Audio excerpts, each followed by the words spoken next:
Kenny Hope, my man, how you doing? What's up, man? Different sides of the trade, man. It's all good.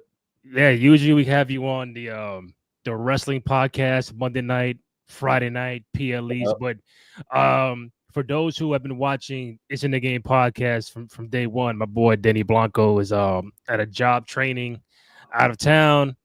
He's been missing some great basketball that we haven't done the podcast because he's been out. But I figured today I got to do something win or lose. Knicks Boston. Let's do the post game show. I called Kenny. I said, "Yo, I need you to come on tonight." He said, "I got you. We are here." If you're watching us live on Twitter, X, and YouTube, thank you, man. We appreciate it. Any questions, comments, feedback regarding Game 4, Boston, New York?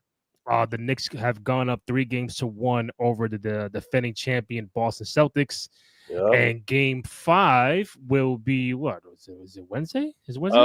Wednesday. Wednesday, Wednesday. Boston. And I just want to say, listen, we love the competitive nature, win or lose, Yeah. but you don't want to see someone get hurt the way Tatum did, and Word, man. hopefully it's not that serious. I mean, he was killing us, bro. 42 points. I'm like, this fucking Oh, guy, wow, Jay yeah. Tatum. But I'm hoping it's not a serious injury. It's looking the way it looks. It's like, it's not good, Yeah. non-contact. But as an NBA fan, and a guy like him, champion, a future Hall of Fame and all that, that's not the injury you want to have happen to a guy like that. Um, so yeah, just I guess shout out to him and speedy recovery on that. Um, but Kenny Holt, man, the Knicks are one game away from the Eastern Conference Finals. They take down Boston tonight. Was because I'm gonna pull up some things so while you talk. So, what's your overall thought? I guess aside from the Tatum injury, what's your overall thought on the Knicks going up 3-1? Bro, I gotta say, watching the game tonight, this was like, yo, either live or let die because Mm-hmm. game 3 on Saturday, man, bro, it was just like that's like a punch in the mouth for the Mm-hmm. Knicks.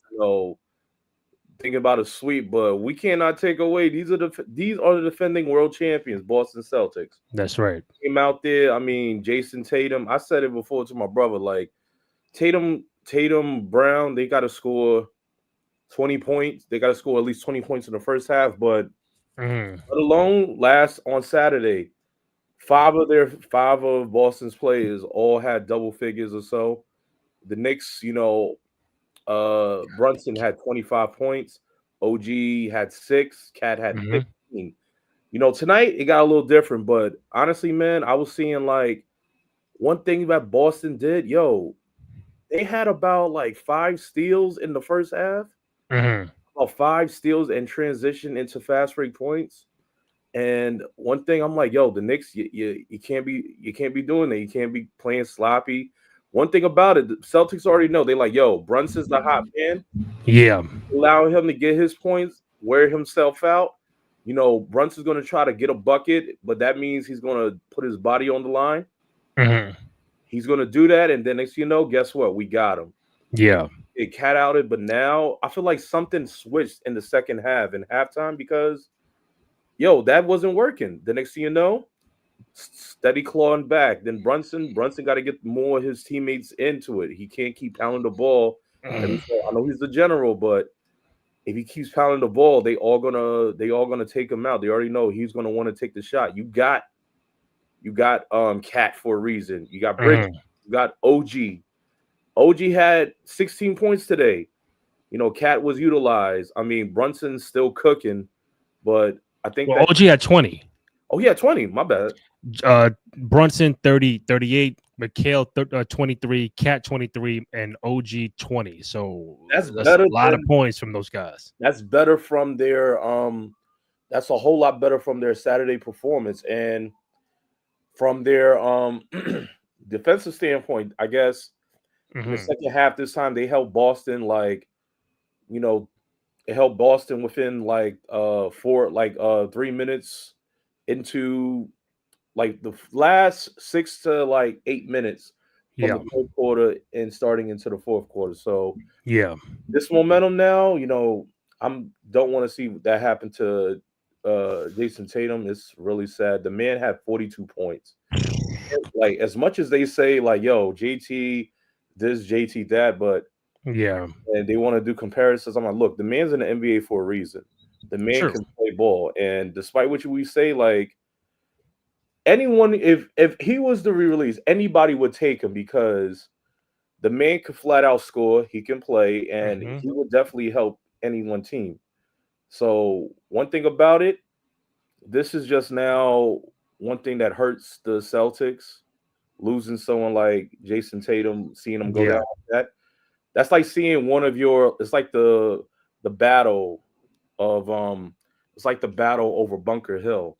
Hmm. You see one of your generals go down, and you worked together, you fought together in one war. Now Hmm. you see your general go down, and now you're thinking like this ain't Like good. your main general. One of your main generals gets hurt, and he puts his body on the line. You're Hmm. hoping that's just a idiom for a metaphor, thinking like Yeah. not really going to happen. But I'm telling you, man, it was just just like you got to hold your breath. Like, dang, I'm not a Celtics fan, but like you said, Randy, basketball fan. Seeing Tatum, just buckle down, fall on the floor, screaming, turning, spinning around on the floor, grabbing his leg. Yeah. Like every basketball player's worst nightmare Facts. to come. So the Knicks, Um, the Knicks got to pull together on this one. Kenny, give me 1 second. I know you can still hear me and see me, but I pressed a button on the screen, but it has that circular thing, and I can't pull up what I want to pull up. So, Oh, it's all uh, good.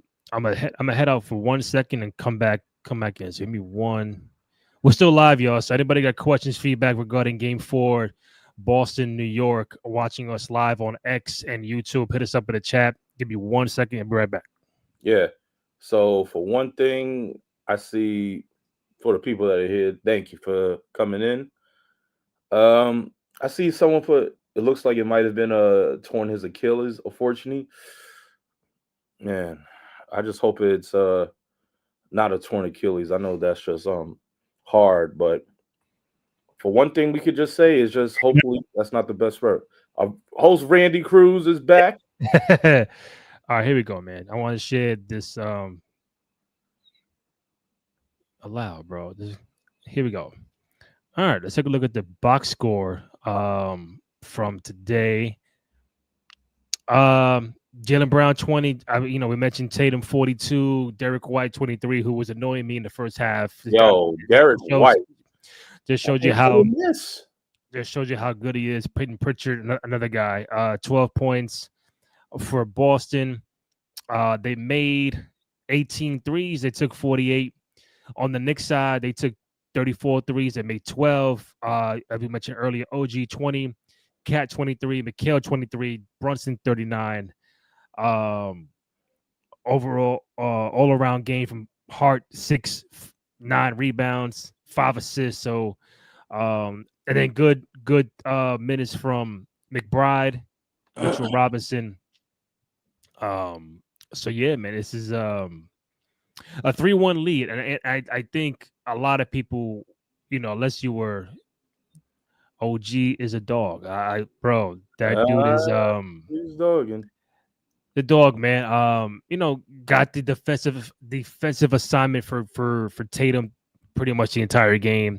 Um, Tatum was getting off when the double was coming, and Cat was the main defender, and it's like, oh, Mhm. like Cat, come on, like, oh, they keep doing the fucking switch and the pick and roll top of the key. I'm like, yo, get Towns away from Tatum, but again, that Just shows you how smart he is. And he wants to double because Cat is not the defender Mikhail is or OG. right. But I mean, listen, OG the dog, man. I think a very non-OG like game 3, and now you get the OG kind of game in game 4. And listen, I cannot even go further without mentioning Mikal Bridges. This Man. series, aside from game 3. Game 1, defensive effort at the end of the game. Defensive stop in game 2. And tonight with 23, 25 points, whatever it is, and holding the offense down when Brunson was out, it's like we needed that extra spark. Where's the offense going to come from? And he looked very comfortable. He knew Mhm. where he wanted to go. The certain spots on the floor. He knew it was my time to take over or keep everything up front until Brunson comes back in. But without Mikhail and a bunch of other people, I don't know if we go up 3-1. Oof, Mikal Bridges, man, this man really took the assignment to realize, like, one thing that makes his offensive game grow was Mm-hmm. what he did on the defensive end. So those first two games, he took the reins with it, but also too, he let that translate to his offensive game down the line within the fourth quarter. Went into the mid range, fade away, Yeah. jump shot, nothing but net. That was like, all right, you know what? I'm one of the workhorses. I'm one of the people that are here. Mm-hmm. Guess what? I can steal the ball. I can clamp down your best player. I'm here, came from Brooklyn. Now I'm trying to see what I can do. My capabilities kind of trying to help. Forget Saturday, next game, go out, just try to make an effort. I mean, it was tough in the first half, but it got the secret stuff worked in for the second half, Randy. So let's see what happens. And Bridges, let's see what he can do now when he bring it back to Boston. That crowd's going to be hype. Oh yeah, definitely. Crowd's going to be hype. So is he going to take the challenge now to rotate over? I'm sure Yeah. Boston's probably going to make some adjustments. Either way, you still don't want to take it lightly. No. I got the tweet from Ian Begley. My guy Ian Begley, Tom Thibodeau went with Deuce McBride and Mitchell Robinson for a pivotal 6 minute stretch with 144 to go in the fourth. New York outscored Boston 18-10 in that stretch. Robinson had five offensive rebounds, seven Needed. overall in 25 minutes. So, you could say what you want about Mitchell Robinson, but listen, that guy has been very pivotal in this series, and you can know that because Missoula, like Bickerstaff in round one, was trying to do the hack of Mitch, and because they want to do that because they know he can't make free throws. And you know what? If you can't make free throws, I'm not going Yeah, to put you in the game. So it's a little bit it's been a little bit backfiring on Missoula right now because Mitchell made a couple of free throws, and I he think did. just his offense, his defensive presence has been really giving Boston a really hard time. So especially Tatum in Boston. But that what you get from him, the offensive rebounds, the block shots, just a guy putting the hands up and like, yo, you're not gonna score as easy on me as everybody else. So just putting that defensive pressure on your main guys like a Brown or a Tatum has been very, very valuable. And also Deuce McBride, very, very valuable in this series so far. Definitely has. I mean, Mitchell Robinson took the challenge to get out there. I mean, look at who he's matched up with. Porzingis, 7 points, Mm-hmm. 4 rebounds. The man 2 for 6. The man had a great game Saturday. Yeah, Porzingis And 7 points. Yeah, here's his main challenge. Florida Gator, Al Horford, five the old points, Gator. 5 points, 5 rebounds, 4 assists, but 1 for 2. 1 for 2. Only his most of his points came from free throw line, but man, like that was causing a disruption. So Mitch knew what he was doing. He took Yeah. he took his thing. I mean, 8 rebounds, 2 for 2 regarding field goal percentage. So I think Mitch has an understanding Mhm. of what his team needs. It's not more about, oh, can you get us a bucket? It's like we need the Yeah. board for you to get to reset. We need those extra rebounds, those extra possessions. Be our worm for tonight. Be the worm. Be Be the someone that worm. be the worm. Like get it done. I mean, of course, you probably want to score. You want to make your presence known, but you are making your presence known by getting these rebounds, boxing out from a Mhm. Porzingis, a Al Horford. That's not an easy task. So you have to, especially since Mitch hasn't always been getting you much play time from recovering Mhm. from injury, and then when he did, trying to get him into the rotation. Now he's really needed in the long stretches in this postseason because you have two inside scorers such as Al Yeah. Horford and Porzingis. So they need something like that. They took Brown out of his game in the second half and made Tatum take the lead. You Um, got to take your balance. Which one you want to do? That's almost what mhm. the Knicks, the Celtics did to the Knicks on Saturday. Yeah, and I think what was key was the fifth foul for Brown, Yeah, because foul trouble, we thought the Josh Hart, well, should have been a charge, but they man. gave Josh the they gave Josh the foul.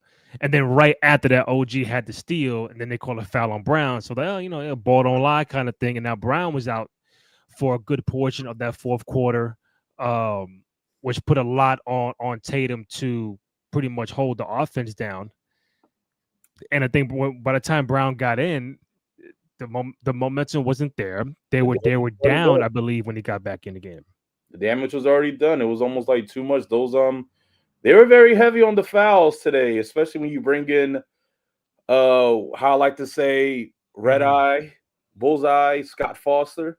Oh Bring boy. him in to officiate this game. Oh my God. Hmm. Man, I'm not even a Knicks fan, but I'm like, Oh no, God, you're not. No, you're not. For those who are hey, watching, Kenny is a diehard Detroit Pistons fan, so he's already mad at me for us beating him in round one. But hey, he's respecting what we're doing out here. hey, look, man, let me tell you, it's all good. Bronx born, Bronx raised. I mean, it's all good. Pistons fan since 90, since Grand Hill times. I'm being for real. I mean, That's hey, right. Knicks by default, but I'm always gonna be a Pistons fan. So no Hmm. love lost. But man, it's just like, yo, Foster, what are y'all trying to do? Or I don't know, the Adam Silver call in, be like, hey, let's make it challenging for tonight. But Hmm. the foul situation, I think, were very tight, especially down the line from the third and the fourth quarter. So this was very loud. I think it almost looked like in the first half the Celtics were at the line, Hmm. went to the line about, I would say, almost about six times, if I remember, six times to the free throw line. Yeah. The Knicks, it was kind of hard. Like a lot of times, I remember what is it? In the start of the third quarter, Brunson kind of got a little injured. He like rolled his ankle a little bit, and then when there was a moment where he drove to the basket, it almost looked like he didn't get. He almost thought he wasn't going to get the foul, but he did. So Yeah. I was like, then this is tight. I don't know how this is going to call, especially when it gets to the fourth quarter. Um, Hold on. Let me get to Joe Missoula talking about Tatum. I mean, it's really not much, but I'm just rather just Good. um show it if it will let me. Hold on. Doing this live, y'all. Any questions, comments, feedback regarding Knicks going up 3-1 in the conference semifinals against Boston? Game 5 on Wednesday. In the background, Raw finished a few minutes ago. We're not doing no Raw post show tonight. Today's all NBA playoffs, draft lottery, Knicks scope 3-1. So that's what we're doing today. Here you go. Get the volume up. Let's do this, and boom. No, not yet. I know it's a lower body injury. He's gonna get an MRI tomorrow. He's with the doctors now. Damn. That ain't good, bro. I didn't ask him. I just got the update from him. I just asked him how he was doing. So get the MRI tomorrow, and we'll see what it is. Fuck. Yeah, I mean, you're obviously always concerned about someone's health. So it's twofold. We're concerned about his health, where he's at, and then we're concerned about what we have to do better for Game 5 when we get back to Boston. Joe, was it the Achilles or was it the ankle itself? Huh. Contact? Because there was some. I have no idea. I got back there, talked to the medical staff. They told me it's a lower body injury, and they're gonna get an MRI tomorrow. So, we'll see where it goes from there. Okay. So lower body injury. We kind of know what the area is. Damn. Randy. I mean, you can see that he's very, he doesn't almost he's as questionable, like he knows, but he doesn't much know as much as everyone else. Like Yeah. he's gotta coach his team. He's gotta like come in there with the focus of like, all right, we lost this game. Now we gotta reset and go back to Boston and try to pull out a game. We have to win game 5. We have to win this game to possibly come back to the Garden and then come back to I mean, yeah, that's a tough spot because let's say he assumes or he knows he's Okay. not just gonna be like, all right, world, this is what it is. As a coach, you also got to be like, if my main star, my main player is down, you still got to show like we have one more game. You have to. It's like let's not get down. We're defending champions. Um, let's show and prove that we can win without him. Let's see what the injury is and how long he'll be out. Like I said, beginning, you never want that to happen to anybody because you want to beat a team like that at full strength. It's the nature of the game. It's the nature of the NBA playoffs. You want to beat the teams at the highest competition. But then on the flip side, it's like, hey, you still got to play the games. Like I said, he was killing us early, and it's like, damn, man, 42. Like, but that goes down, and it just kind of shifts everything. Like, how does Boston react to that? How does New York prepare? Or like, all right, if Tatum is out, it's like now you got to go into Boston with the knockout blow, the knockout punch. We got to end this game 5. No ifs, ands, or buts about it. We got to go in there and just like do what we got to do and get ready for a possible conference finals with, as of right now, looking like Indiana Oh, up rivalry. 3-1 on the Cleveland Cavaliers. Want to get this Tom Thibodeau video up and running. If share screen. Here we go. Tom Thibodeau on when the Knicks make a run at the Garden. And I guess the crowd. I think that's what he's talking about. Hold up. So I think it's important to understand what. What about the building and the electricity in the air when you guys were responding? Yeah, and we always say, we got the best fans in the world, and the arena's great, the atmosphere, but we got to make sure we give them stuff to cheer for. So I think it's important to understand what goes into winning, and you have to earn your wins in this league. They're not given to you, and so the building is not going to win the game. Whatever the series, each game, you got to go in and put the work into winning that particular game. That's the only thing that matters. All right. So the Garden crowd played a large role in game 4 tonight. The Garden was like the 16 man for Seattle when you. I mean, it you have to be, like game 3, you go out there and you don't get the victory, and you was down by a lot. And it's like, I know that was a focus coming into game 4. Like, listen, we gotta like be in distance of the Celtics. We can't go down 30. We can't go down 20. We can't go down 25 because you're trying to do that on every night coming back. It's like it's gonna catch up on you. And like, but they had a 14-point lead, the largest Boston had. Yep. I'll take that. I'll take 14 and then 20, 25, or fucking 30 because I know we got one more run in us. We clamp down defensively, get stops, and score. We have a shot. So 14 was the medium. Right. Above and beyond that, I'm like, oh, here we go. Here we go again for the 4th game in a row. We're down by 20 plus. But I like the composure from the Knicks in the second half. Obviously, we love the play of OG. Mikal Bridges was fucking phenomenal tonight. And then we haven't even mentioned Jalen Brunson, like the guy who has 38 points and he's the captain and Mr. Clutch of the NBA. Clutch basket, clutch free throws. At one point, you thought he might have got hurt with the Jaylen Brown stuff with the flagrant foul. I'm like, oh, come on, not now. Tell Seth Rollins he's my favorite wrestler. Listen, man. When we do the wrestling show, we'll get to Seth Rollins. We have not even seen Monday Night Raw at all. Today, just really, Kenny's seen it. I saw 5 minutes. I've been all Knicks Boston game 4. Right now, you have Minnesota and the Warriors going on for game 4 in Golden State. But here in New York, very happy going up 3-1 with a chance to close out the series in Boston. Likely without Jason Tatum for the Celtics, but I mean, what else can you say about the Knicks tonight? Hey, Randy, I want to say because of this fan, about you say about the Knicks needing this momentum. Mm. What is it about the Garden, the fans in the Garden, when you played in that big momentum shift? Like we saw the shift happen with it. Excuse me. Bless you. Thank you. We saw the shift happen within like the third quarter. The Knicks were down. It was like 79, almost like 79-83. But the next thing you know, it was a 2-point game.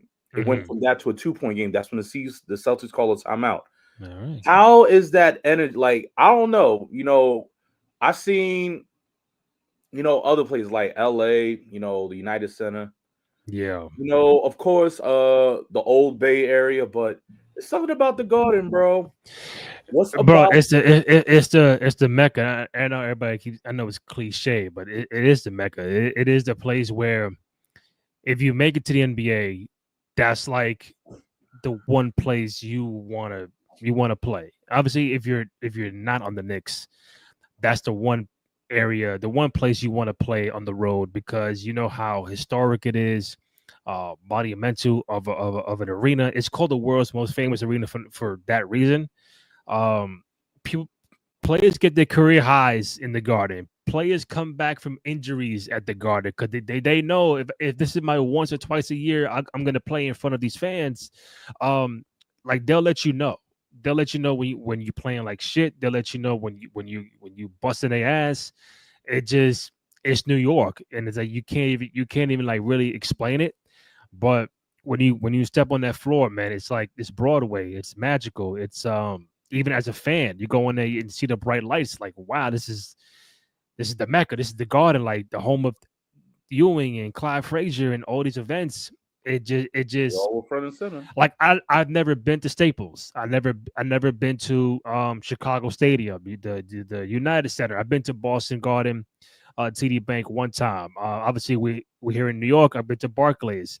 It's I've been to Miami Arena. I've been to what else I've been to for a game. I've been to Philly. I've been to Oh obviously yeah, that Wachovia Center. Wachovia, Wells Fargo, but it's not the Garden, bro. And I'm not even trying to sound like that New Yorker guy, but it just you can't even explain it. Like any NBA player you ask, yo, if you play for Sacramento, all right, aside from Sacramento, what's your favorite place to play? It's the Garden.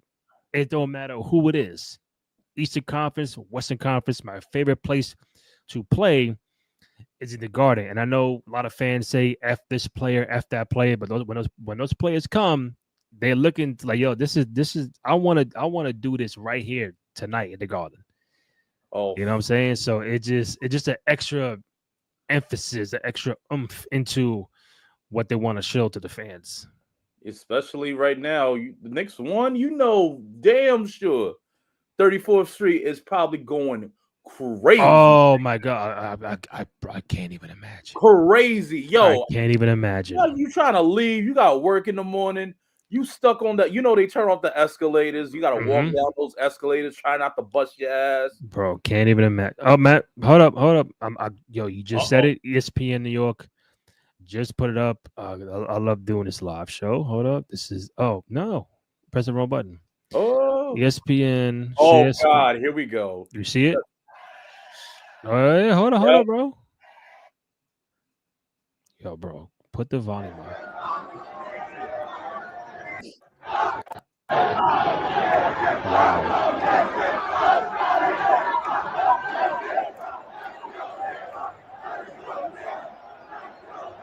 Wow.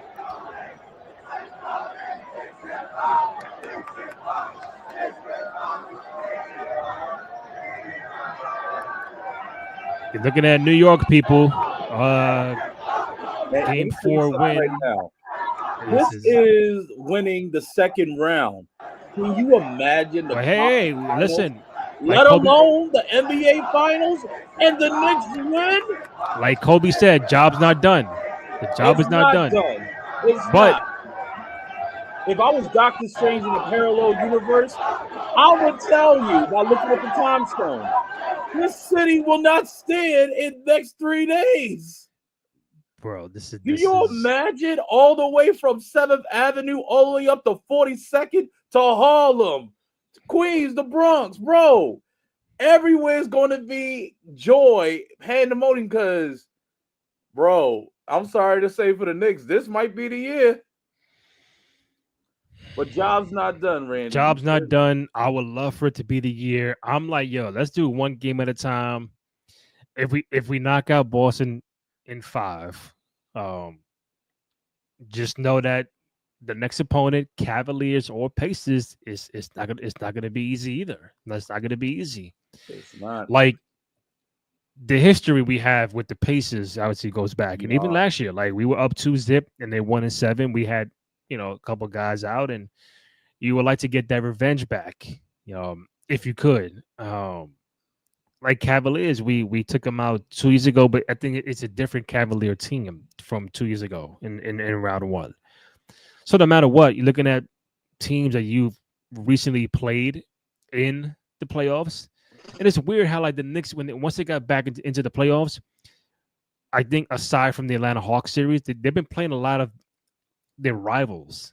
They got the Cavs, they got Miami, then they got Philly, then they got Indiana, then they got Detroit, then they got Boston. Like, wow, like you're really playing your rivals. Like the real nostalgia is coming out.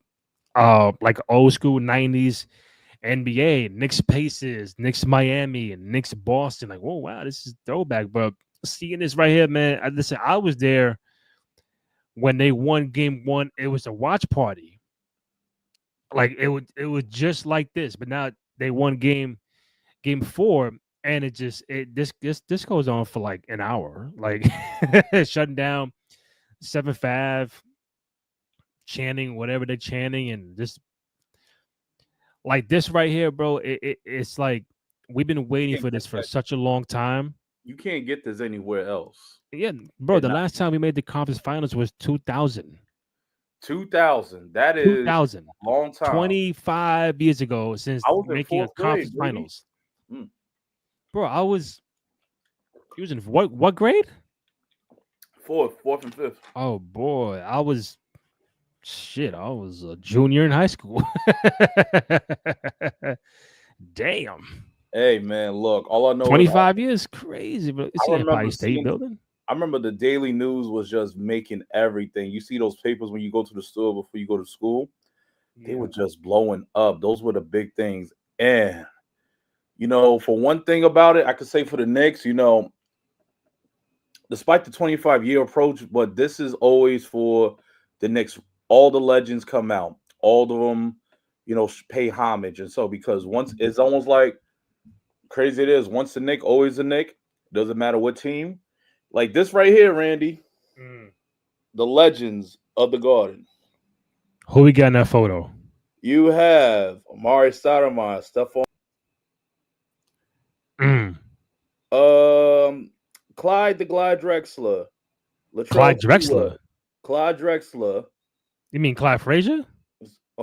Clyde Frazier. Come on, bro. Clyde Drexler, really, bro? Come on, stop. John Starks. I mean, it said Clyde the Glide Drexler. Bro, you fucked the whole shit up. I know. Jesus Christ. I'm always Stoudemire, but look at that. Marbury, Starks, Frazier, Spreewell, Bernard King, Amari, Tim Thomas, Larry Johnson. Who was the far right? Is that Ray Felton? No, no, that's not film. That's I can't see from here. The far right, the white shirt. Is that Larry Johnson? No, next to Larry Johnson. Oh, Gerald Wilkins. God, the brim's too low down. I can't see. Dang. No idea then. That could be. Who is that? I don't know. Yeah, but it just shows love and respect for all, like, gives it to all the legends. So yeah, listen, it's they call it the Unk Nation. Listen, I think we're in that mode. Like we haven't even mentioned the draft lottery. Mavericks win it, and that I was like, okay, Mavericks. You give up Luca, Man, what kind of and then you fucking get the first overall pick in the draft. Mind you, the rumors of Giannis might be considering leaving the Bucks, and hey, do we dangle this number one pick to get Giannis? Like, listen, you can't say it's far fetched. Nico can't be crazy because he just traded Luca. Do you keep? Do you draft Cooper? Keep him and have like your and Davis, your Kyrie's when he comes back. Klay Thompson. Like, I don't know if they're gonna keep the entire roster, Gaffer and Lively and those guys. Somebody might be on the go, or do you like dangle that? Hey, Milwaukee. I got Cooper Flagg here for you, buddy. Would you do that? Would you trade Cooper to if you're the Mavericks to get Giannis? I would. It's still. If I was Milwaukee, I would not give up Giannis for Cooper Flag. I know that's Yeah. I know that's the very expected because of brand new future in it, but it's still he's still like as phenomenal he is. He's still a rookie. You don't know what's the produce, what's the outcome going to be. Giannis is too valuable. Giannis is too valuable to the Bucks as much Very, as very they valuable. so too valuable. And I would feel if I was Giannis, I might feel a little insulted. You think my value is enough to go to yes, prayers for Tatum? You think my value is you're gonna trade me away for draft picks and a number one pick from college? I would feel kind of insulted by that. I would feel like insulted. You think my value is going down? You're gonna trade me for a rookie? You're gonna start over everything that I built when we've built? Mm-hmm. I mean, Giannis, since 2021 is different now, but I think the Mavericks should keep Cooper. Let him see if what he can do work in. Dallas probably wants to get tickets and gets to sell and build in. So Kai, comes back for his injury. Klay, so you get Cooper, Klay Thompson, Anthony Davis, Kyrie Irving. If it works well, that might be I pretty. mean, bro, you're getting That'd be pretty good. That'd be pretty you're good. going to a good spot. Like you're not going to listen respectfully. You're not going to Washington and you're going to Charlotte rebuilding. Which I thought probably at least the Jazz. We're just gonna put Cooper Flag, boom, right in this spot where this team could be a playoff team, chip contender in the next 2 or 3 years. We gotta wait to see when Kyrie is going to come back. That's the number one thing. How long will he be out for? So it's like, hey, Kyrie, as long as you out there rehabbing, we got Clay, we got Lively, we got Gaffer, we got AD, and we got Cooper Flag out here. So it's like that's probably the best scenario for him because, like, as I mentioned, you go into a contender right away. You're not rebuilding with a Charlotte, Sacramento, those Brooklyn. I thought Brooklyn was going to be the sleeper. Like, oh man, fucking Philadelphia. Like, where do you come from?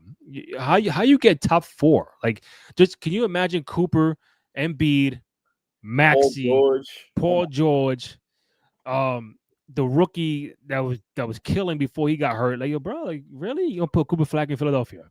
Put him in Philadelphia and get all that heat? Oh man. John, my guy, Nico Harrison said that he had a 3-year plan to win. Cooper doesn't fit that timeline. Giannis does.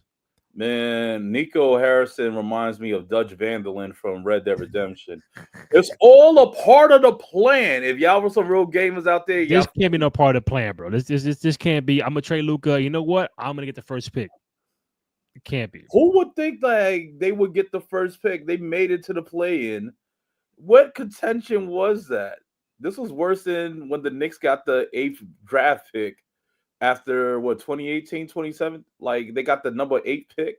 That was worse. Bro, I was even worried, like, yo, Philly.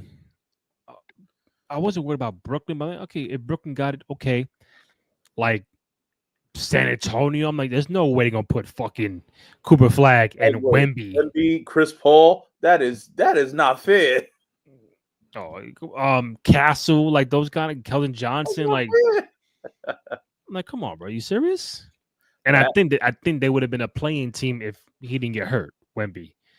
Well, a sideline with the blood clot issue. yeah. AD, Giannis, and Kyrie is scary, very. Bro, I feel like it's too much for Giannis and AD. I mean, okay, AD's a 4, Giannis is a 4. Oh, would you want Giannis would be a 3, right? But that's why I'm saying that the Lively and those people, one would have to get moved. The Lakers are looking for a center. I don't know if they'll do business again, but Gafford and Lively are the guys that you have to watch out for. Are they going to be? They're going to return to be a Maverick, or does one go? Because I really do think that Nico in his mind is somewhat thinking about dangling Cooper for Giannis. Obviously, it's Cooper plus other things to get Giannis, but even if you do that, if it's the Bucks, you do that. All right, I got Dame who's on an Achilles injury, who ain't coming back for a whole year. I get no Giannis.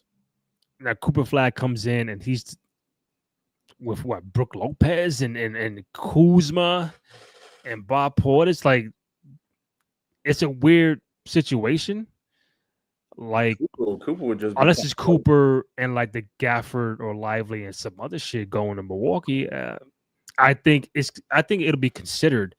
But if you keep Cooper, you got AD there. You got Klay Thompson there. Got some veterans there, champions. So I don't see, I wouldn't trade Cooper just playing devil's advocate. I wouldn't either. But you can't put it past Nico Harrison, who just fucking traded Luka months ago. And I think if Kyrie does not get injured, we're having a different conversation about the Mavericks team and where they would have ended up in the playoffs and the play-in, the scenarios. But that's a very interesting dynamic with Cooper Flagg. I thought the Flagg Washington would have been like, oh, we're gonna, that's the marketing thing, but nope. Hey, and I think before you speak, I'm gonna say this. Go ahead. We're at a time where you tanking doesn't mean shit. Mm. You can win 10 games and pick ninth. It's like now teams, I think, would have to wake up and say, we got to play every game like it's whatever, because I can be in the play-in scenario like the Mavericks and still get the first pick. Brooklyn, terrible. 18 wins, whatever it was. Utah, terrible. Washington, terrible. Charlotte, terrible. And they're tanking, but it doesn't guarantee you the first overall pick. It does not. And people are gonna listen. I know the comments are going crazy. It's rigged and NBA's rigged, and D Rose Chicago, LeBron Cleveland, Ewing New York, and Shaq Orlando. But it's weird when the Pelicans traded Ann Davis that same year. The Pelicans won the draft and they got Zion. The Mavericks trade Luka and they get the first overall pick. Or like when LeBron left Cleveland, who got the first overall pick? The Cavaliers. So it's like Bennett. You don't want to say it's rigged, but it's like, bro, you giving me no choice to be like, all right, bro. Don't play with me. Hey, with that, I mean, do you want to see number one draft picks? Do you want them to go to teams who are predominantly good within the postseason that have good records versus a team that that's in a rebuilding stage? So like Cooper Flagg, do you want him to see them go to a good team with a high market like a Dallas, maybe a Phoenix, or no, Dallas, maybe Golden State, instead of having them play for one of the teams that tank, like Washington, Utah? Mm-hmm. Do you think where do you think his value will be better? What would you place him if you were? I mean, it's tough because obviously a guy like Cooper Flagg, for example, even like Zion went to New Orleans and Instead of the Knicks. yeah, I mean, bro, the Knicks could not win a draft, and obviously, where we at now. You know what I'm saying? It's just how it goes. If you had Zion on the roster today, would you be in one game away from the conference finals? You just never know. But you want to see players come to a situation where it's just not that nasty, not that oh god, all right, they won 12 games, and they're not going to be on national television. They're going to be terrible for 2, 3 years, and they're going to build and like you don't want that. Like I think Wemby went to a good situation with Pop in San Antonio.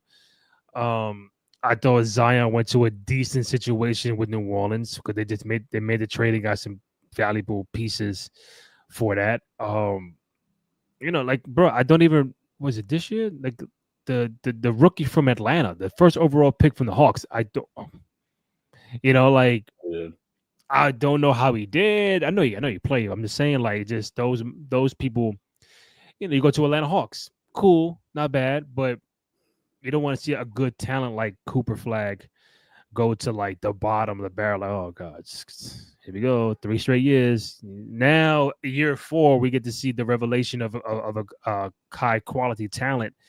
Like, no, let's go right now. Let's put him out right now with a decent team, good team, and let's go. I mean, we only seen that with a certain amount of players that were able to build from scraps into actual grade A plays. After go to the '03 draft, we got, Carmelo Anthony with the Denver Nuggets, turned this team around, went to the NBA playoffs. They were like, they haven't been to the postseason within the last 2-3 seasons before 2003. And here we go. Here's the big one. The Cleveland Cavaliers. When drafted LeBron James, the Cavaliers were horrible. But look what happened. LeBron James. It's only rare when you get a player like that turns it around. Speaking of LeBron, I I think you saw this, right? Hold on, let me. There we go. Speaking of LeBron, Uh-oh. his tweet was a bunch of laughing emojis. But what they're going to show that? You see this? LeBron Ben said the lottery is rigged. It's from Pat McAfee I think a month ago. I don't know. You probably seen it. I don't know. Listen, man. During the ball drop, during the lottery drop, Cleveland got the #1 pick.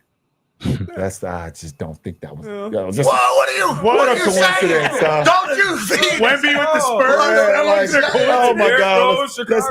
Let's keep LeBron home. You know what? Patrick Ewing to the Knicks. Derrick Rose to the Bulls. I understand the assignment, guys. I had to make sure that I had to do my part. I didn't want to be a fuck up. I just didn't want to be a fuck up, man. Like I said earlier. So, do you think the NBA's rigged, bro? Oh man, it definitely has some. I think it has its moments where it has to play on the ends of the bosses that are looking in, especially when you're talking about money and you're talking about when you're talking about the promotion and everything. Because a lot of things really, when I was a early teenager and coming up, I'm like, ain't no way it could be rigged or so. But you start doing some reading, you start doing some things, and you see like, oh, well, some things just sound interesting better when you put it on paper and you think like, how can we make this go? Well, we could miss a foul here, we could miss there. Oh, we want this. It will be so good. A player goes to this market and increases this so we don't sell it or we don't dismantle the team. So one thing, reading books about it and seeing old games, NBA definitely has its moments where it comes to money. Now that we talk about, what is it, FanDuel, definitely. And I know some NBA players are like, I don't give a f about your FanDuel. I don't give a f about how many points or your parlays. But hey, man, we've seen some history about it. We definitely seen history. We've seen books. We've seen people testify. Game in the Game, Tim Donaghy's book that came out. Yeah. That's very proof. We've seen a lot of referees. We've seen a lot of things, man, and Mm-hmm. it's just interesting. We were just talking about the ball drop in the lottery. How many picks did Cleveland get after LeBron James' tenure? How many picks did they get? You mean like number one? Number one picks. I think Cleveland had about Yeah, they had bro. If I'm wrong, tell me. I think they had back to back. It was Kyrie and Anthony Bennett and I forgot what someone else. from the Cavs. Wasn't it someone else? The Cavs drafted 1 overall.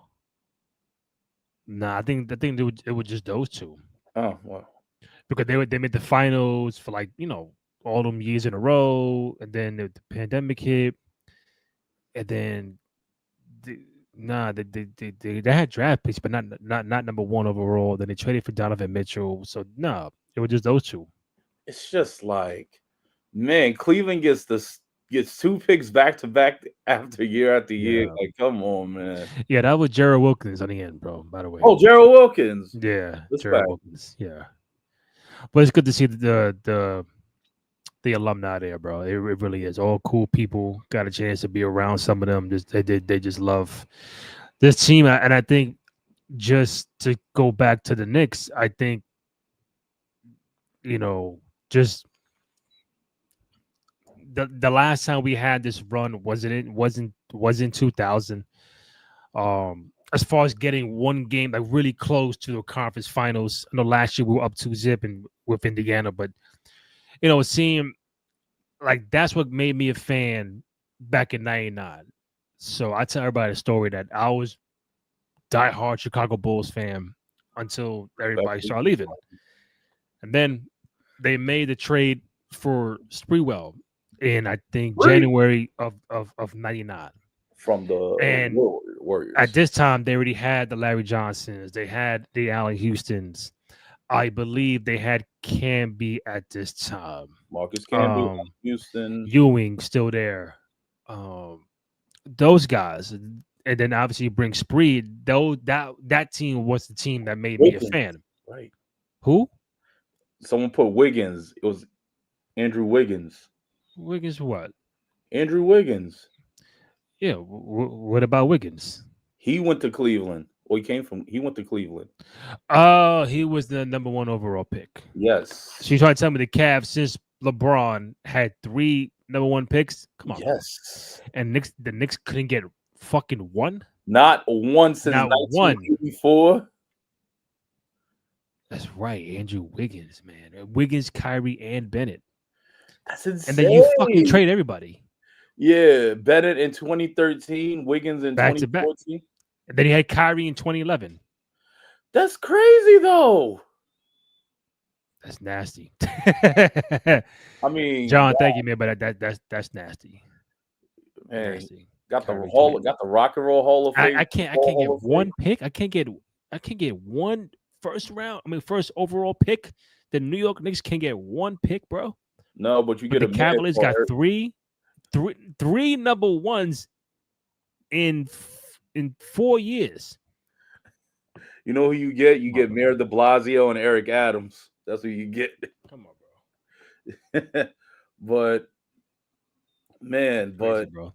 No, but I think what I was saying, my point was that 99, 2000. That 99 team was a team that got me a fan. To become a fan, Sprewell gets there, the whole momentum, and I became a fan before obviously any playoffs. I was like, oh, January, boom. We'll see what happens. They become an 8th seed. And it's like, damn, a proper time. I become a fan. The 8th seed. Then they beat Miami. Then they beat Atlanta. Then they beat Indiana. Then they go up against San Antonio Spurs. Like, oh man, all right, come back next year. Ewing goes down in that Indiana series. Like, fuck it, all right, come back next year. And then we get Toronto round 1. We beat Miami in 7 round 2, and then you get Indiana, and they get their lick back and beat us in 6. And then, like, damn, like from that point on, it's been a lot of downs and ups, many ups and more downs. We had an 04 appearance when Marbury was there. Lenny I Wilkens think- was coach. Yeah, oh boy. And then we don't get back to 2011 when Carmelo was there. Carmelo, Amari, I still you know, think that should have. 11, 12, 13, conference semis in 13. Mm-hmm. And I think the Knicks don't make a playoffs until 2021 post the pandemic. Yeah, the Then they get pandemic Atlanta. Hawks, which was They get a Atlanta, and Boston yeah, 5, respectfully. and then they don't make it in 22. You sign Brunson, and now you're on a three years in a row of being in the conference semis. It's like every Knicks fan should be rejoicing because right now, back in the day, we're like, yo, we're gonna pick number 1, 2, 3. Where we at in a draft? Now we're talking about I gotta beat Boston in game 4 at home. I'm more nervous about beating defending champions than what my draft pick is gonna be like. Now it's like it's whatever, bro. We're trying to win a championship. You ain't trying to get. And that's a good feeling to have if you've been a diehard New York Knicks fan. I see a lot of young Knicks fans nowadays. They this is what they know, but our age, we've been through this and this and this and this. Like, yo, it feels good to have this kind of basketball back in New York in May. It's nice outside. It's hot. All the watch parties. You see all the Knicks fans just bugging out, rejoicing. And I think it's a perfect, beautiful time to be a Knicks fan. Yeah, right but a now. box of cereal was $10. That's crazy. All I know is this. You ask a real Knicks fan this. I'm gonna ask a real Knicks fan. I'm like, you get the new fans. I'm like, all right, guess what? You know, talk about players, whatever. You talk about going to the Garden. You know what Ranch One is. You know what Ranch One is, right, Randy? Ranch One. Ranch One. Don't do this. Am I supposed to know what the fuck that is? Yes, it's in the. When you went to the Garden and you were hungry, Ranch One. You remember Ranch One? I'm trying to, man. I'm really trying to. Ranch One. Oh my God, yo, that's a spot. Yes, it was a spot in the Garden. When? Like now? No, before. Not now. How long before, bro? How long are we talking about? The 90s. Bro, I didn't go to the Garden in the 90s, bro. Did not. 90s and 2000s. That's when I did not go. Oh, I'm sorry. Did not go. That's what I'm saying. Ranch One. The fuck is that? That was so you went to Ranch One in the Garden. That's where like the premier place. You always get your chicken tenders, your burger, your French fries. They have this bag. They give you this was the original Five Guys, Ranch One. And let me tell you, the original Garden, you know the colors of the original Garden. They ain't no Chase Bridge. You know what those colors are. What were the color of the seats, Randy, of the Garden? The original. Oh, like the aqua and the purple. I thought it was green. Was that turquoise then? It's an aqua, turquoise, and the purple. Yeah. Purple the and lavender, green. whatever you want to call it. Yeah, and before you used to walk around in the sections of the 100s, 200s. You could walk around in the Garden. The old school tunnel. The old school tunnel. You used to walk around outside to before your seats. You could just hang out and stay there. But now you can't do that now in the old Garden. And oh man, it's. Then we got more 7-5. What more are they doing in 7-5? They rocking 7-5. Hold up, they rocking. Go back.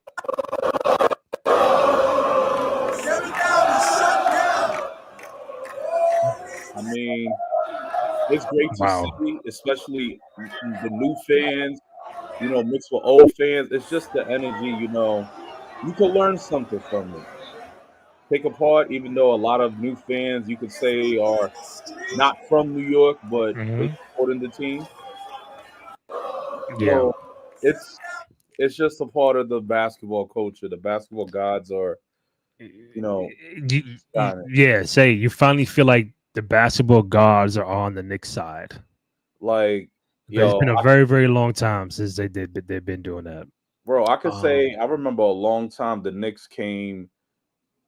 Like coming up, you know, growing up, always see the Knicks games, you know, Pistons fan, whatever. But man, the Knicks never catch a break. I mean, you had a championship head coach, Larry Brown. Look how that didn't work out well. $70 million or $120 million for Jerome James. That didn't go well.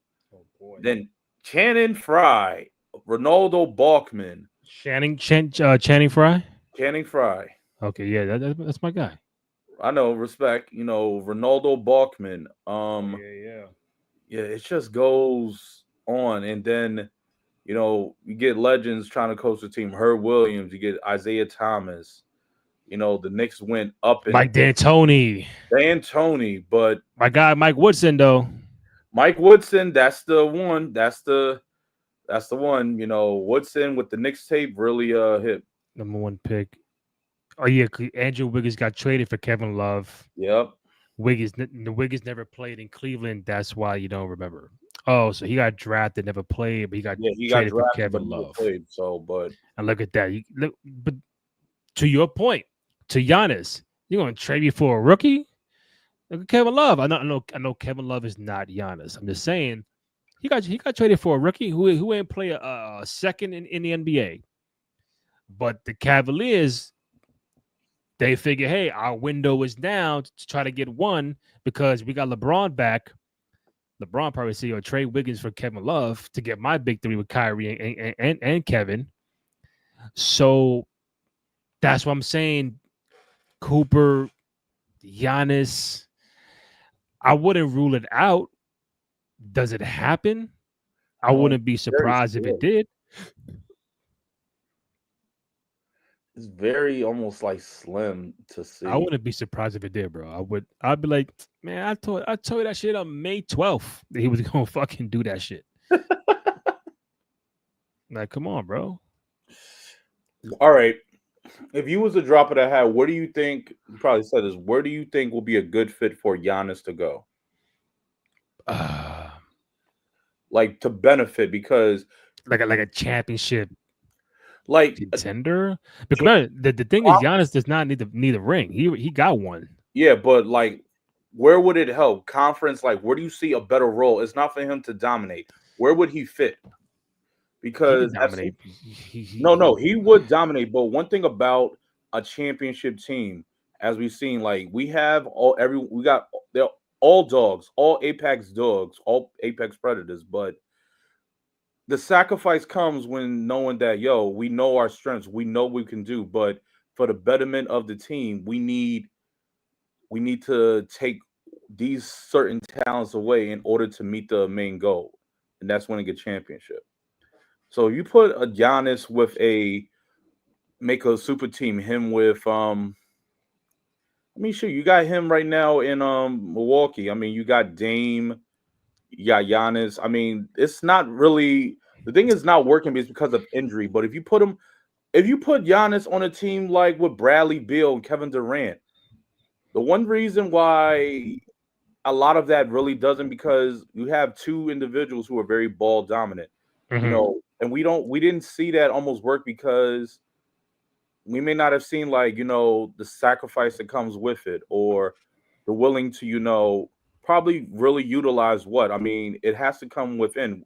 I feel like we've seen that only with two clubs within it. We've seen that with respect Tracy McGrady. Hey, I love T-Mac. I love T-Mac. You guys also had Stevie Franchise, Maryland Turk. Q Rich. You know what I mean? Stevie Franchise, Q Rich. We can Rich. go on and on about this team. Ron Artest and J Kidd and Kenny Martin. Pigeon Van Norris. Horn. We have mad people. Moochie Norris. Moochie, come on, bro. Moochie Norris, Ray Moochie Felton, Gallinari, Bargnani. Wilson Chandler. I fuck with Will Chandler. Bargnani was the legend. Oh my God, Jamal Crawford. I fuck with Crawford. That's my guy. Jeremy Lin. Lin Sanity was a time. Lin Sanity was 2011, 2012. Yeah, that's the one Nick we haven't seen come back. I know he had a very small stint, but all these alumni, I think it'd be kind of cool to have Jeremy Lin's in the building. Jeremy Lin comes to the Garden. The Garden would the Pops going crazy. The real Knicks fans would embrace him because they know what he did. And of course, you just Charlie Ward. I haven't seen Tony Ward in a while. Chris Childs. Chris Duhon. We seen Camby here and there. Duhon to throw. David Lee we seen. David Lee. Oh my Fuck with God. David Lee. Yo, I want Zach Randolph. Where's Zach Randolph? Oh my gosh. My guy Eddie Curry. Ed Kerr. You know, Antonio it wasn't Davis. a bad roster, man. It wasn't a bad roster they had. Antonio Davis, yeah. Kurt Thomas. Oh, McDice. Remember McDice? Antonio McDice. Wow. Kurt Thomas. Throwback. Jared Jeffries. Marty Collins. Steve Novak. My guy, Nate Robinson. Joe Prigioni. Yeah, Novak. Mm-hmm. You want to see something funny before we start wrapping up? Charlie Villanueva. He wasn't a Knick, right? I think he was. Charlie V was never a Knick. Oh, I'm thinking of Mike Cox. I'm sorry. Who? Who? Connecticut? No, UConn. No, wait. He's a Wildcat. Oh, Mike Knox? Kevin Knox. Kevin Knox. I said Mike. Bro, that first name you said, I don't know who the fuck that was. Mike Cox and what? Oh, Clay Anthony Early. Yeah. Kevin Knox. Kevin. RJ Barrett, Ntilikina. So we've been around, bro. Malik Rose. Yeah, Malik, veteran. Watch this. Hold up. 50%. All the stuff that's great about him. Is No. like, you want him in a playoff series. He's a good advanced Hold on. metrics guy. If the Knicks fans are going these to games, which I don't think they will. So Bill Like Simmons. last year. Shut up. Bill Simmons on Jalen Brunson after he signed with the Knicks. Have you ever seen this? No, I haven't. Let me see. All right, this is what Bill Simmons thought about Brunson after we signed him. Like last year, he was 16-5 a game. He shot 50%. All the stuff that's great about him is like you want him in a playoff series. He's a good advanced metrics guy. If the Knicks fans are going to these games, which I don't think they will because it's a pretty sophisticated fan base, if they're going to the game like, man, Jalen Brunson only has 6 at halftime. What the fuck? Whoa, we blew it. Like he's going to have games like that. He's not going to be a come see Jalen Brunson as he scores 38 against the Wizards. He's not that kind of guy. Yo, he last year he was 15-5 again. He just had 38 against the defending champions, Boston Celtics. Yo, Sorry. And he had that crazy step back shot against us in the Palace of Auburn Hill and in Detroit. Oh, Little Caesars. Little Caesars Arena. But right.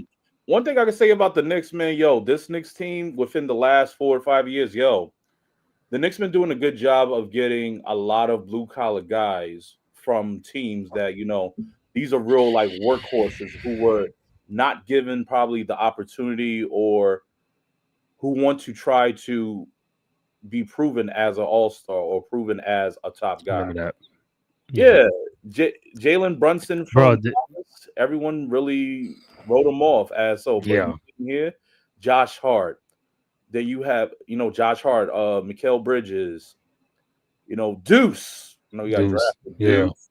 Like a lot of them. Cat, you know, we already knew Cat from Minnesota, but we always said some things like, you know, oh, postseason Cat. We don't see that. We always see regular season Cat. Top four big men in the NBA, but you know, now that waved off. But the greatest shooting big man of all time, by the way. they classify as, I don't know, he's better than Rasheed Wallace. Former Knick, by the way.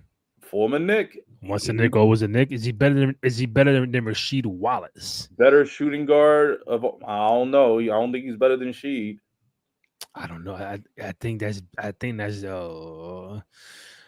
that's dead even, or I think the range is Cat. The range. It's just different. I mean, Sheed and Cat are Well, because she was the precursor. She, Dirk, those guys, they invented this what we have, now. like the stretch four. Yeah, stretch four. Chris Bosh. Chris Bosh. He's a stretch four. Right, but not the 3-point threat like Sheed and Dirk. Okay, yeah, okay.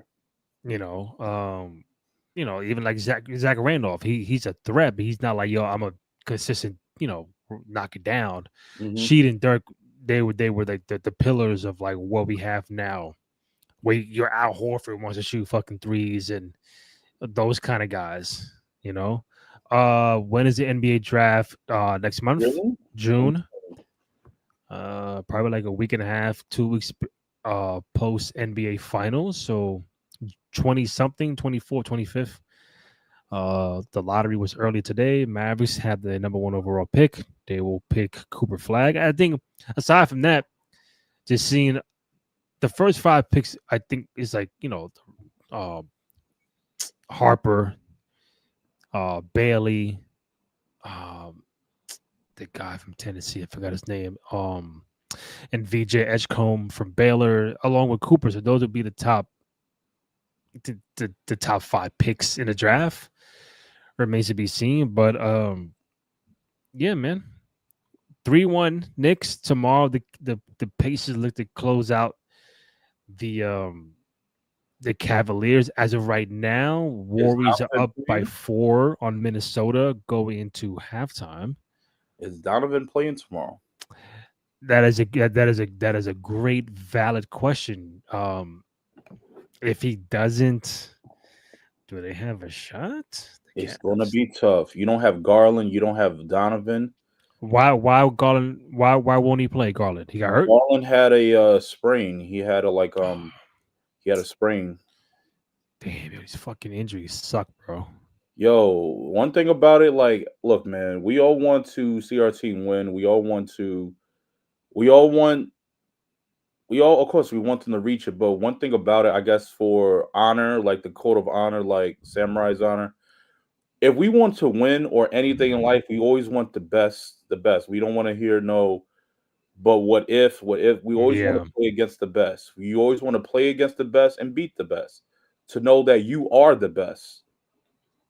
Oh, here we go. It's inevitable because like everything is wrestling. Foreshadowing. Everything is wrestling, my brother.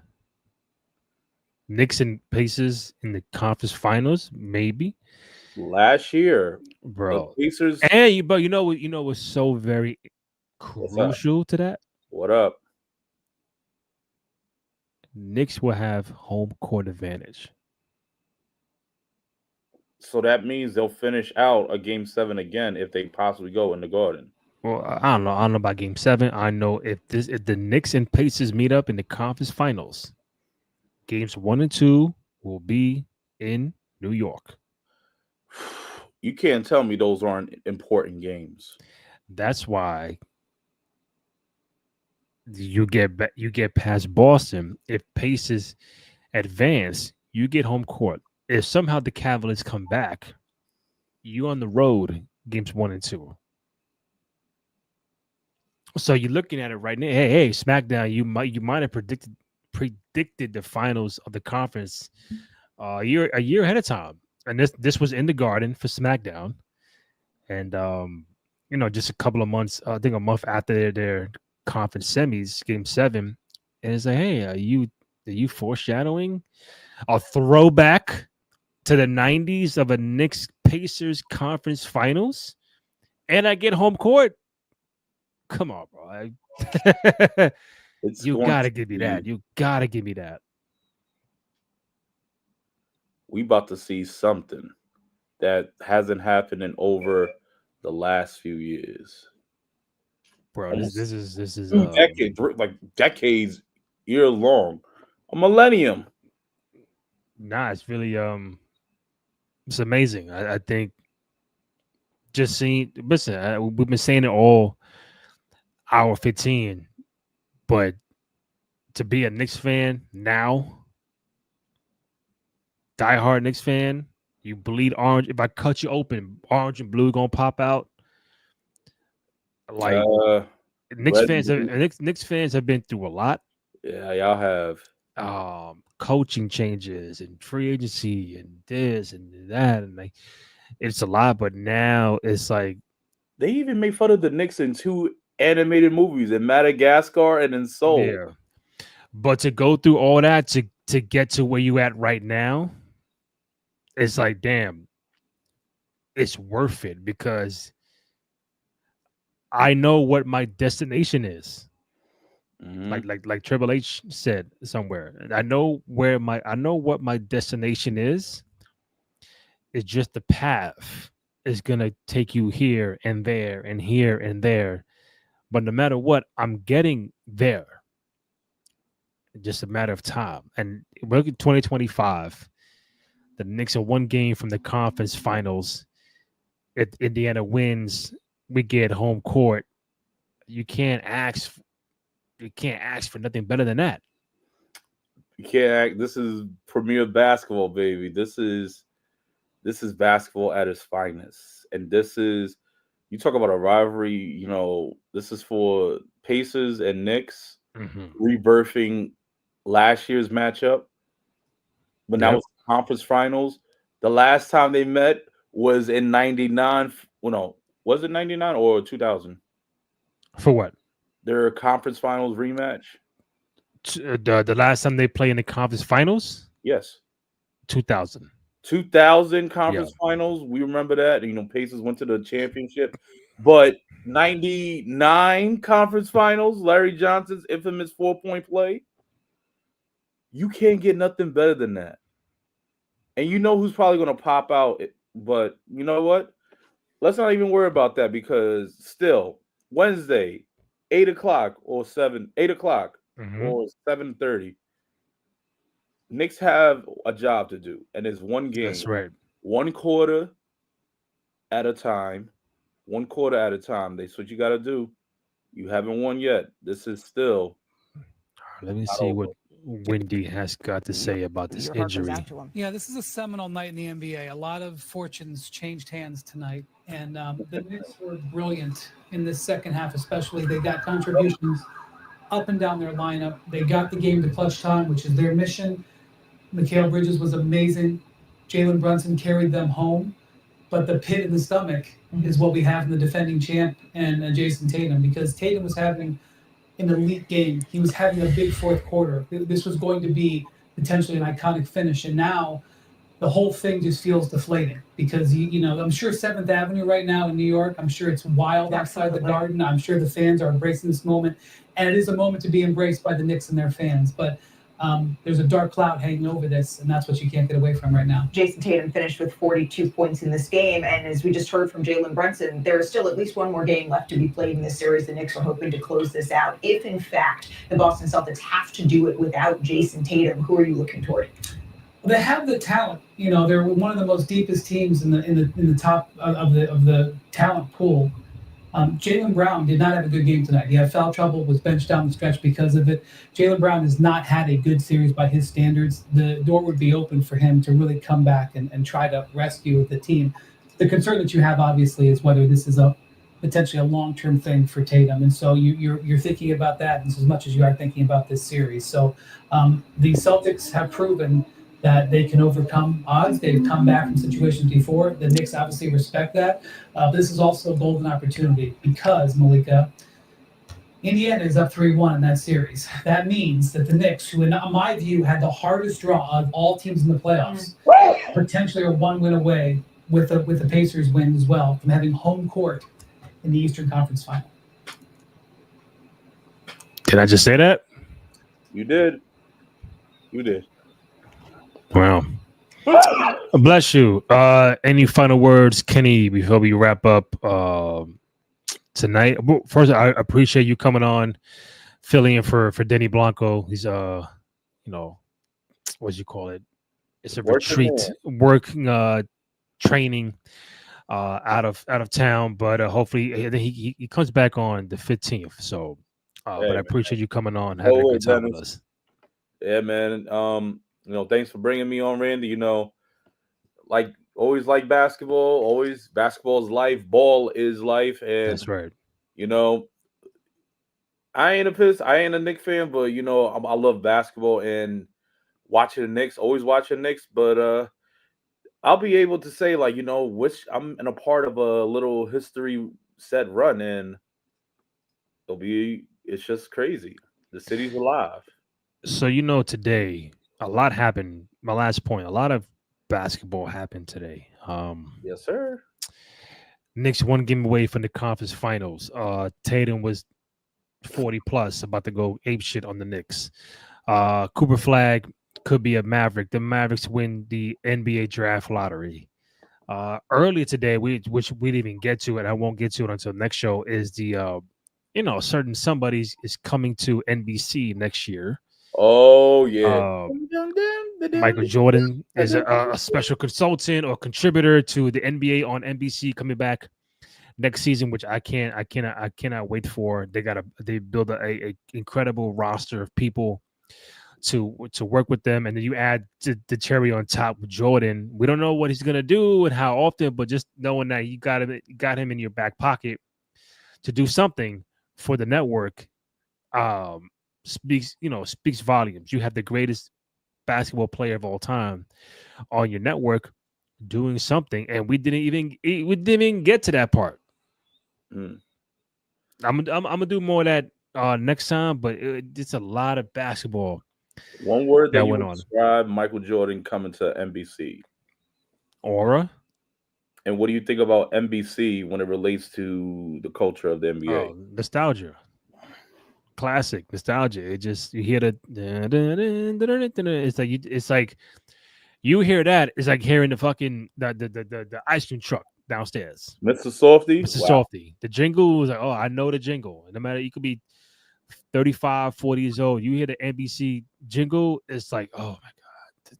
I remember the 94 playoff game, 95 playoff game, Chicago, New York, and Jordan. Chicago Bulls won every championship in the NBC era.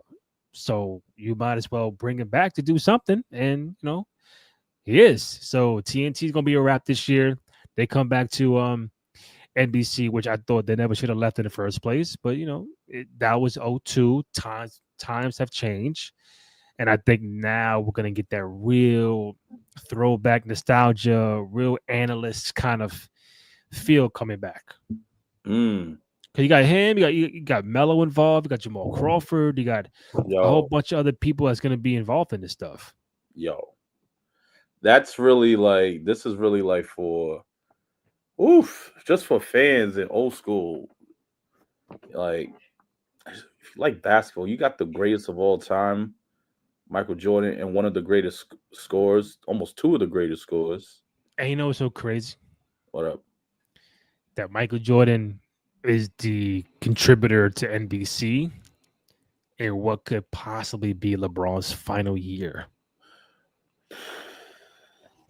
Like, is Jordan going to critique and say something like, what you thought about the Rockets? Oh, I thought about it. Is he going to be like that, like analyzing, or just? Is he going to be the last dance, Michael Jordan? Or like, Knicks at Bulls.